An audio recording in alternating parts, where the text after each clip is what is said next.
कहूँ कि एक परमेश्वर के अभिषिक्त दास जो कि एक बहुत बड़ी सेवकाई को करते हैं, जिनके पास एक बहुत बड़ी कलीसिया होती है, वो 18 साल की एक लड़की के साथ पाप में गिर जाते हैं। और जब उनके लिए परमेश्वर का एक दूसरा दास प्रार्थना करता है और बोलता है कि प्रभु तू अपने दास को इस व्यभिचार के पाप से बचा ले, तो प्रभु उनके सामने आकर के उसको बोलता है कि तू चुप हो जा, मेरे दास के ऊपर दोष मत लगा। जी हाँ दोस्तों, ये घटना बिल्कुल सच्ची है।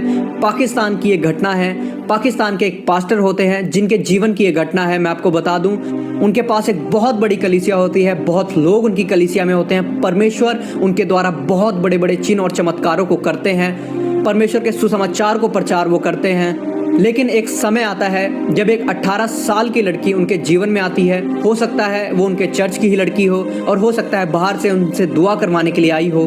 जब वो उस लड़की से मिलते हैं तो उनको नहीं पता लगता कि कब वो उस 18 साल की लड़की के साथ पाप में गिर जाते हैं। और जब वो पाप में गिर जाते हैं तो मैं आपको बता दूं दोस्तों, धीरे धीरे ये बात उनकी कलीसिया के बहुत सारे लोगों को पता लगने लग जाती है, उनकी फैमिली के लोगों को पता लगने लग जाती है।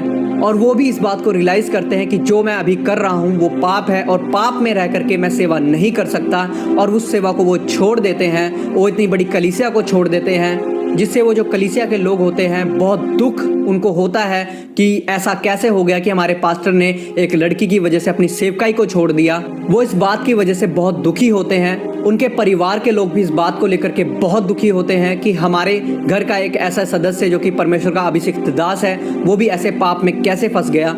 और उस पाप में फंसा तो फंसा, वहां से निकलने की जगह सेवकाई को ही छोड़ दिया। ये बात बिल्कुल भी सहन योग्य नहीं थी, ना तो उनकी कलीसिया के लिए और ना ही उनके घर के लोगों के लिए।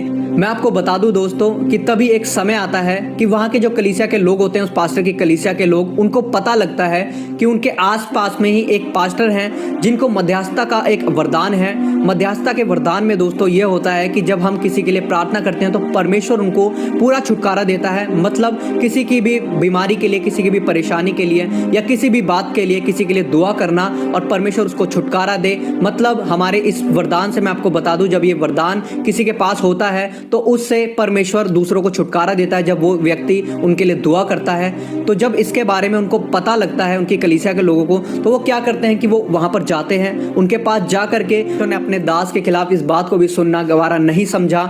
और जब वो इस बात को बोलते हैं परमेश्वर उनसे, तो वो सामने से जवाब देते हैं कि प्रभु मैं उनके ऊपर दोष नहीं लगा रहा, वरन मुझे तो ये बातें पता लगी हैं, जो बाहर लोग मुझे बताने के लिए आए हैं उन्होंने मुझे ये बातें बताई हैं। मैं उस बात को लेकर के प्रार्थना कर रहा हूँ। प्रभु यीशु उसको बोलते हैं, सिर्फ तू धन्यवाद कर जो उसने मेरे से प्रेम किया है, उस बात के लिए जो उसने मेरे लिए किया है, जो उसने मुझ में होकर के किया है। तो उन सब बातों के लिए धन्यवाद कर। और वो परमेश्वर के दास ऐसा ही करते हैं, उन सब बातों को लेकर के धन्यवाद करना शुरू करते हैं कि प्रभु आपके दास ने आपसे प्रेम किया, आप में होकर के इन कामों को किया है, आप उसको क्षमा करें और उसको छुड़ा लें। तो परमेश्वर इन सब बातों से प्रसन्न होते हैं। और मैं आपको बता दूं, परमेश्वर ऐसा बड़ा चमत्कार अपने दास के जीवन में करते हैं कि वो जो 18 साल की लड़की के साथ पाप में गिरे होते हैं, उस लड़की को वो छोड़ देते हैं, उस लड़की से वो अलग हो जाते हैं, आजीवन के लिए उसको छोड़ देते हैं और फिर से परमेश्वर की सेवकाई में आकर के खड़े हो जाते हैं, परमेश्वर की सेवकाई को करने लगते हैं। तो दोस्तों, मैं आपको इस वीडियो के द्वारा यही बताना चाहता हूं कि परमेश्वर अपने दास के ऊपर दोष लगाने से बिल्कुल प्रसन्न नहीं होता।